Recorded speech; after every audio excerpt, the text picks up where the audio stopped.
1,00,000 మంది శివభక్తులతో కలిసి మహారుద్రాక్ష పూజలో పాల్గొనండి. వెంటనే కాల్ చేసి మీ పేరును నమోదు చేసుకోండి. నమస్తే రమగారు. నమస్తే జయ. రమగారు, సాధారణంగా ఏదైనా బాధలో ఉన్నా, కష్టాల్లో ఉన్నా ఎదుటివారు ఒక సలహా చెప్తారు. మర్చిపో, కొంచెం లైట్ తీసుకో, నిదానంగా ఉండు, 2 రోజులు పోతే అదే తగ్గిపోతుంది అని చెప్తారు. లేదు, ఏదో ఒక ఆధ్యాత్మిక అంశాలను చూస్తున్నప్పుడు కానీ టీవీలో కావచ్చు, సోషల్ మీడియాలో వారు కూడా ఒక ఎగ్జాంపుల్ కింద ఇదే, కష్టాలు మనిషికే వస్తాయి, 4 రోజులు పోయినాక తీరుతాయి, బాధలు మనిషికే ఉంటాయి, కష్టం వెనకాలే సుఖం ఉంటుంది. ఇవన్నీ వినటానికి చాలా బాగుంటాయి, విన్నప్పుడు కూడా బాగుంటాయి, కానీ ఆచరించడం చాలా కష్టమండి. ఎవరైతే కష్టాలు పడుతున్నారో, ఎవరికైతే నిజంగా బాధ ఉందో వాళ్ళకి ఇలాంటి మాటలు రిసీవ్ చేసుకుంటారు, కానీ జస్ట్ వింటారు అంతే. దాన్ని మనసుకి తీసుకొని నిజంగా ఆ సమస్య నుంచి బయటికి రాగలుగుతారా? రావాలి అంటే ఏం చేయాలి? సొలేస్ కావాలి కదా జయ, ప్రతి వాళ్ళకి ఓదార్పు కావాలి. ఏదో కష్టం చెప్పుకుంటాం, ఏ కౌన్సిలర్ దగ్గర లేకపోతే నా ఫ్రెండ్స్ దగ్గర ఓర్చుకోమని చెప్తారు. సంతోషంగా ఉండు, సంతోషంగా అంటే హ్యాపీగా ఉండటం ప్రాక్టీస్ చేయాలి. ఇది ఆల్ ఆఫ్ ఎ సడన్ ఎట్లా వస్తుంది? పైగా ఏదైనా శృతి పాఠాలు అంటే ప్రవచన పాఠం వింటున్నప్పుడు చెప్తారు ఆనందం ఇవన్నీ వస్తాయి, మరణం సహజం, ఇవన్నీ చెప్పి కష్టాలు సహజం, అవన్నీ సహజం. అది మనం ఆ పర్టికులర్ సిచ్యువేషన్లో మనం ఉన్నప్పుడు, ఆ పరిస్థితి మనకే వచ్చినప్పుడు ఆ కలిగే నొప్పి, బాధ, దానివల్ల వచ్చే ఉద్వేగము, దుఃఖము, వాటి నుంచి బయటపడడం కష్టం. గుర్తు చేసుకుంటాం, ఫలానా స్వామివారు, ఫలానా స్వామీజీ ఇలా చెప్పారు, ఫలానా బాబాగారు, ఫలానా గురుగారు, ఫలానా మేడము, జ్ఞాపకం వస్తాయి. కానీ ఈ ప్రజెంట్ కండిషన్, ఇప్పుడు కనపడుతున్నటువంటి పరిస్థితి, తర్వాత దీనివల్ల రాబోయే ఇబ్బందులు, ఒకరు మరణించారు అనుకుందాం, ఇలాంటి దాంతోటే స్టార్ట్ చేద్దాం. ఇంట్లో ఒకరు మరణించారు, తండ్రి, పిల్లలు అనాథలైపోతారు, పిల్లల పెళ్ళిళ్ళు, వాళ్ళ చదువులు, వాళ్ళ పురుళ్ళు, తల్లి ఎక్కడ ఉండాలి, ఏం చెయ్యాలి, ఇవన్నీ మనని భయపెట్టేస్తాయి. అవును. దీంతోపాటు ఈ వ్యక్తి మనతోటి లేడన్న భావన పిచ్చిగా కుంగదీసేస్తుంది మనని. తండ్రి లేరు, అమ్మ పరిస్థితి ఏంటి, తమ్ముడు పరిస్థితి ఏంటి, వాడి చదువు అవలా, చెల్లాయి పెళ్ళి అవలా, లేదా అదే అవలా. ఇలాంటప్పుడు మనం ఏం చేస్తాము? భవిష్యత్తుని భయంకరంగా ఊహించుకుంటాం, ఏం చెయ్యాలో తెలియదు. ఇప్పుడు ఏ ప్రవచనకర్త వచ్చి మనకి చెప్తారమ్మా? ఎవరు చెప్తారు? అప్పుడు ఏం చెప్తారు? ఆ సమయానికి సంతోషంగా ఉండు అని చెప్తామా? చెప్పలేకపోతాం. అప్పుడు చెప్పాం, అమ్మ మనుషులు కాకపోతే మానలకు వస్తాయి, అయ్యో మహానుభావుడు వెళ్ళిపోయాడు, ఇక నువ్వు ధైర్యంగా ఉండాలమ్మా, ధైర్యంగా ఉండు, ధైర్యంగా ఉండు, ఉన్నవాళ్ళని చూసుకోవాలి, నువ్వే ఏంటి పెద్ద పిల్లవనో పెద్ద పిల్లాడివనో చెప్తారు. ఇక్కడ ఇప్పుడు సంతోషంగా ఉండు, దుఃఖం మర్చిపో కాదు, ధైర్యంగా ఉండు, నీకు సిచ్యువేషన్ని బట్టి కదా, సందర్భాన్ని బట్టి మారిపోతుంది అంటారు. ఈ సందర్భంలో చెప్పవలసింది ఏంటి? ధైర్యం. జీవితం మేమంతా ఉన్నాం, అందరం లేమా, చుట్టాలు ఇంతమంది ఉన్నాం, నీకేం ఇబ్బంది, చేస్తావో చేయవో మాట. అప్పుడు నువ్వు తీసి ఫలానా గురుగారి ప్రవచనం తీసి దుఃఖం మానేసి సంతోషంగా ఉండటం ఎలా అని వినిపిస్తే ఫోన్ పగలగొట్టి మొహం పగలగొడతారు వాళ్ళు, అంతే దుఃఖంలో. ఈ సిచ్యువేషన్లో మనం చెప్పవలసిన మాట ఏంటి? ధైర్యంగా ఉండు. నువ్వు ధైర్యంగా ఉంటే అమ్మ, చెల్లెలు, తమ్ముడు వీళ్ళు ధైర్యంగా ఉంటారు. ఇలాంటివి జరుగుతాయి జీవితంలో. ఈ కష్టం, మీ నాన్న కూడా ఇలాంటి కష్టాలే తట్టుకుని నిలబడ్డాడు, కష్టానికి తట్టుకుని నిలబడ్డవాడే నిజమైన మనిషి. ఇలా ఏవో వాక్యాలు చెప్తాం. సంతోషంగా ఉండు అని చెప్పరు. ఇలాంటప్పుడు సంతోషంగా ఉండటం వేరే వ్యవహారం. తట్టుకుని నిలబడ్డారు, ఆ పూట ఆగింది, 2వ రోజుకి తెల్లవారింది, 2వ రోజుకి ఏవో వ్యవహారాలు కొంత మట్టుకు సర్దుబాటు అయినాయి, కొంతమంది వచ్చారు రాలేదు, డబ్బు ఇబ్బందులు ఏవో నడుస్తూ ఉంటాయి. 4 రోజుల తర్వాత, 6 రోజుల తర్వాత మొదటి రోజున్న ఉద్వేగం ఉండదు. అవును. క్రమంగా వీళ్ళు దాన్ని తట్టుకుని నిలబడడం మొదలు పెడతారు. అప్పుడప్పుడు ఒక్కొక్కసారి చాలా దిగులుగా, ఒత్తిడిగా, తండ్రి లేని లోటు తెలుస్తూ కష్టంగా ఉంటుంది. అలాంటప్పుడు మనం పునరాలోచన చేయాలి, మనం విన్న వాక్యాలు జ్ఞాపకం చేసుకోవాలి.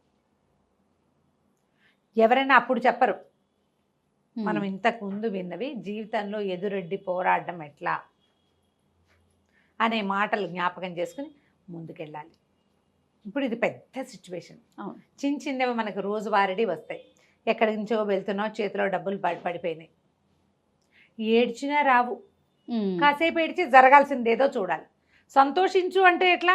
పోతే పోయింది, సంతోషించు అంటే ఎక్కడైనా పడిపోయాం, కాలు విరిగింది, ఫోన్ లేరా నాయన, తలకు తగలలేదు, ఫోన్ లేదు, ఇప్పుడు ఎక్కడెక్కడో తగిలింది అనుకో, నయం నెమరగంతకు తగిలితే ప్రాణం పోను, కంటికి తగిలితే ప్రాణం పోను అనుకుంటామా? అవునవును. అప్పుడు ఏం చేస్తాం, మన సిచ్యువేషన్లో ఉన్న ఈ ఏమనాలి, ఏ జరగకూడని ఒక వ్యవహారం ఆగితే దాని గురించి ఆలోచించి ధైర్యంగా ఉండాలి. భార్య భర్త కొట్లాడుకుంటారు, నయం ఇది ఇంతకు ముందే అవ్వలేదు, నయం ఇంకాస్త ముందే తెలిసింది, అలా సర్దుకుంటే మనకి ధైర్యం వస్తుంది. ఇప్పుడు ఏ సిచ్యువేషన్లో మనం సంతోషించి హ్యాపీగా ఉంటామో చెప్పు, కొట్లాడుకున్నప్పుడు మనకు కొట్లాటే వస్తుంది అంతే. ఒక కాసేపు ఏడుస్తాం, రాత్రి పడుకున్నాక ఆలోచించుకోవాలి అసలు ఎందుకు వచ్చింది, దీని నుంచి ఎలా బయటపడాలి, దీంట్లో నా తప్పెంత, నేను ఏదైనా ప్రొవోక్ చేశానా, నేను సరిగ్గా చేశానా, అసలు నా పాట ఎంతవరకు కరెక్ట్. మీరు ఆలోచిస్తే ఎదురుగుండా వాడిని అనడం మానేస్తే సంతోషంగా ఉండటం ఎలాగో మీకు తెలుస్తుంది. ఈ మొత్తానికి అండర్ కరెంట్ ఏంటంటే ధైర్యంగా సంతోషంగా హ్యాపీగా ఉండడం. అది వీటన్నిటినీ పెద్ద పెద్ద పువ్వుల్ని కట్టే ఒక సన్న దారం. మనం పువ్వులు దండ కడతామా, గుచ్చుతాం, ఒక 2 రోజులు వదిలేసామనుకో ఏమిటో కొన్ని పసుపచ్చగా ఆకుపచ్చగా బాగానే ఉంటాయి, కొన్ని మాడు మొహాలు పడతాయి, అంటే అది ఆల్రెడీ వాడిన పువ్వు. మొత్తం పూలదండంతా ఒకేసారి ఎప్పుడు వాడదు. అవును, కొన్ని పువ్వులే నల్లబడతాయి, మిగిలింది కొంత తాజాగా ఉంటుంది.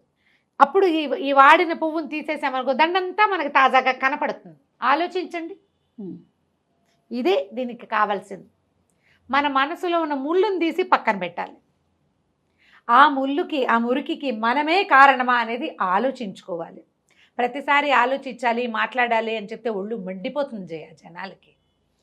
ఏదో ఒకటి ఏమనాలంటే మరి జాదుయి తెలుసు లాంటిది ఒకటి కావాలి గారు.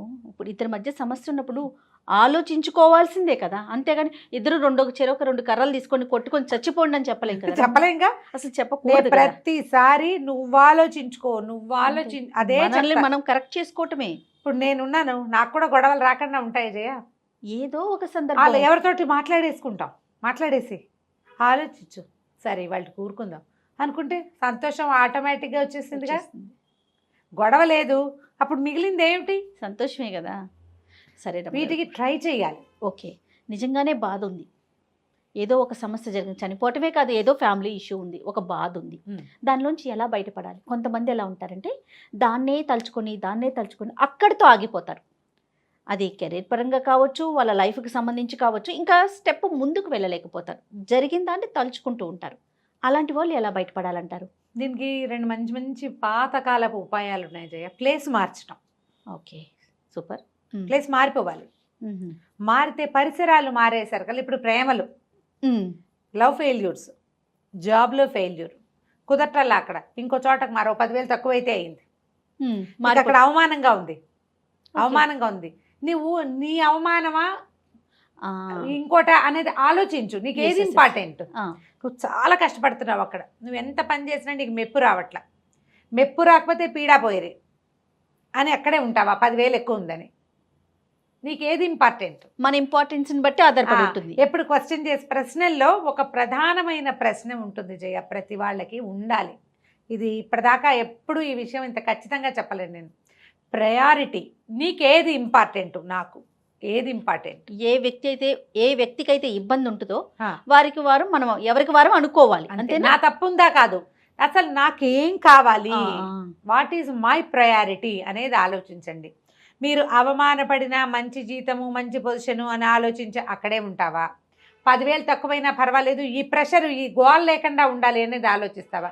అదేంట్రా తక్కువ జీతంలోకి ఎందుకు మారావు అని ఎవరైతే అక్కడ తలకాయ నొప్పిగా ఉందని బిందాస్గా చెప్పగలవా లేదా? నువ్వు రెండిట్లో ఒకదానికి సిద్ధపడాలి. నువ్వు ప్రయారిటీ ఏది అనేది తేల్చుకోవాలి. రెండింటి మీద కాళ్ళు వేస్తే వర్కౌట్ కాదు, అంతే కదండి. నువ్వు బాధపడుతూ ఉంటావు, దిగులుగా ఉంటావు, అక్కడ ప్రెషర్ ఉంటుంది, నువ్వు సరిగ్గా పని చేయలేవు, మళ్ళీ నీకు జీతము కావాలి. ఇలా చేయొద్దు, ఒకదాన్ని వదిలేయండి. మీరు ప్రయారిటీ ఏమిటి అనేది ఆలోచించండి. లవ్ ఫెయిల్యూర్స్, వీటికి ఏం చేయాలంటే ప్లేస్ మారిపోండి. ఉద్యోగం ఒక చోట చేస్తున్నారు, అమ్మాయిని ఏదో పెళ్లి చేసుకుందాం అనుకున్నది, అదే అమ్మాయి వీడిని చేసుకుందాం అనుకున్నది, ఒక కుర్రాన్ని, మీ ఇద్దరికి కుదరలా, ఫ్యామిలీలో కుదరలేదు, మీకే ఏదో కుదరలేదు, రోజు మొహాలు ఎదురు పడుతుంటే మంటగా ఉంటుంది. ఇక మిగిలిన పనులు చేయలేరు, మీరు చేయలేరు. పైగా ఇంకోటి ఉంది జయ, ఫ్రెండ్స్ చుట్టుపక్కల వాళ్ళు వీళ్ళని తరివేస్తూ ఉంటారు.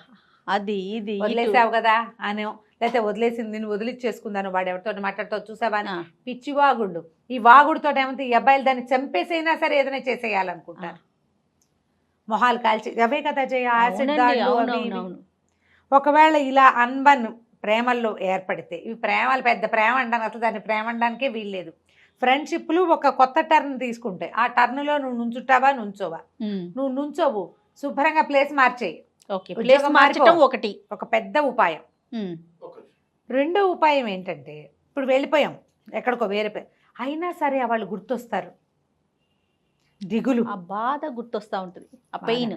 లేదా వాళ్ళు నన్ను మోసం చేశారనో, వాళ్ళు ఇందాక తీసుకొచ్చి వదిలిపెట్టేశారనో, ఆ అమ్మాయి నో చెప్పిందనో, ఆ అబ్బాయి నో చెప్పాడనో, లేదా వాడుకుని వదిలిపెట్టేశారు లాంటి భావాల్లోకి వస్తుంది మనసు. వచ్చేసరికల్లా ఇంకా అక్కడెక్కడో ఉన్నా కూడా మనకి మనసు కుదరదు. వీళ్ళు ఏం చేయాలంటే ఇంకొక వ్యాపకం పెట్టుకోవాలి.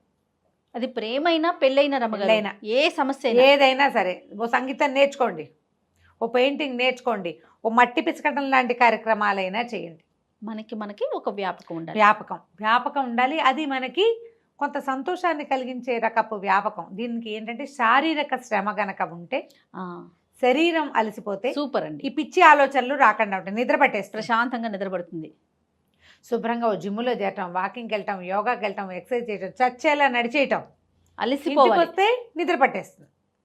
ఆ, అలసిపోవాలి బాగా. కొంతమంది అతిగా తింటారు, కొంతమంది తిండి మానేస్తారు. అవును. వీళ్ళిద్దరికీ కూడా ఇదే మార్గం. శరీరాన్ని అలవగొట్టే రకపు ఆటలనైనా మీ తోడుని చేసుకోండి, లేదా మనసుని ఆహ్లాదపరిచే లలిత కళలనైనా ఏదో ఎన్నుకోండి. ఒకటి. ఇదేదైనా చేస్తే మీరు ఇందులోంచి బయటపడతారు. సంతోషం అంటే దుఃఖం లేకపోతే సంతోషం ఉన్నట్టేనమ్మా. దుఃఖం ఉండకూడదు. అంతే. ఈ దుఃఖం ఉండకుండా చేయాలి అంటే మొదటిది దుఃఖం పోవాలి. దానికి కాలం చాలా సహాయపడుతుంది. ఇప్పుడు ఆ నాన్నే చనిపోయారు, ఇందాక చెప్పింది. తెల్లవారేసరికి రోజు మారిపోతుంది, అంతే కదా. నెల తిరిగేసరికి నెల మారిపోతుంది. అట్లా అట్లా అట్లా చూస్తుండగానే సంవత్సరికాలు వచ్చేస్తాయి, గడిచిపోతుంది. ఏది ఆగుతుంది? అవును, ఏది ఆగదు. మనలోనూ, మన జీవితంలోనూ, మన తాలూకు అన్ని రకాల దినచర్యల్లోనూ మార్పులు వచ్చేస్తాయి. ఆటోమేటిక్గా మారుతూ ఉంటుంది. శరీరంలో సెల్సే నెలకోసారి మారిపోతాయని చెప్తారు జీ. అవునండి. ఎవ్వరి కోసం ఏది ఆగదు, మనం ఆగిపోకూడదు. కరెక్ట్ అండి. మనం ఆగద్దు. మీరు ప్రపంచంతో పాటు వెళ్ళండి. ఇప్పుడు మనం పుట్టడంలో మన తాలూకు క్రియ ఏదైనా ఉందా?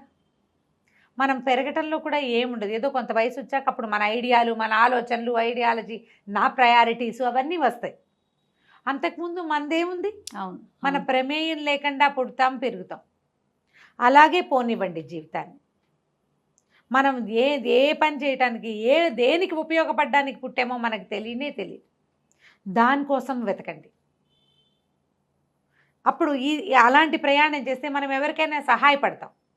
వాళ్ళు సంతోషిస్తే అది మనకి సంతోషం అవుతుంది. అంతే. చిన్ని నా బొజ్జకి శ్రీరామ రక్ష అని ఎప్పుడు నేను నా సంగతే చూసుకుంటూ నేనే అనుకుంటే ఈ నేను మీకు అంత సంతోషాన్ని ఇవ్వదు. మనం అనుకునే సంతోషం ఎస్, నేనుకి అంత ఉండదు. రైట్. ఇలా ఆలోచిస్తే మనం దుఃఖాన్ని జయించగలుగుతాం.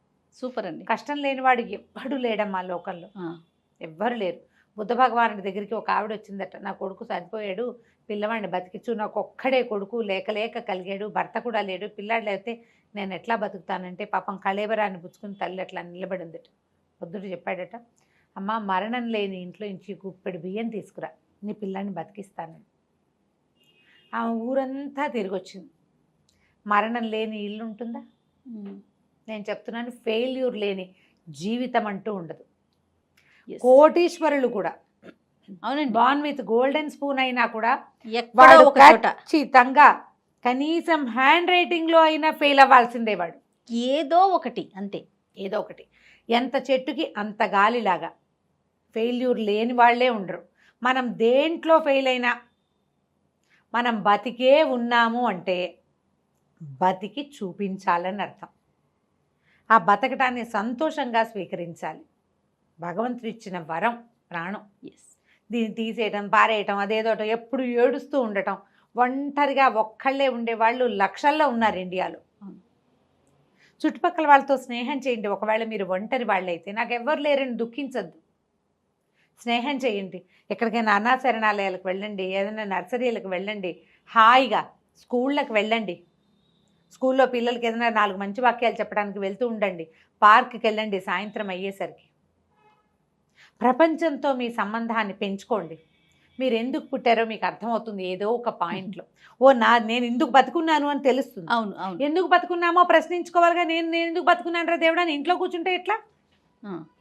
నేను చెప్పిన ఇన్ని ప్రయత్నాలు చేయండి. నేను 4 చెప్పాను. 100 విషయాలు ఉంటాయి మీరు ప్రయత్నిస్తే. కరెక్ట్ అమ్మగారు. మీ పరిధిలో మీరు ఎంత మటుకు వెళ్ళగలరో అంత మటుకు వెళ్ళండి. ఎందుకు పుట్టామో, మనం ఎందుకున్నామో, ఎందుకు హాయిగా బతకాలో చివరి వరకు అది మనకి తెలియజేస్తుంది. ప్రయత్నం చేసి చూడాలి అంతే. తప్పకుండా. నమస్తే. నమస్తే.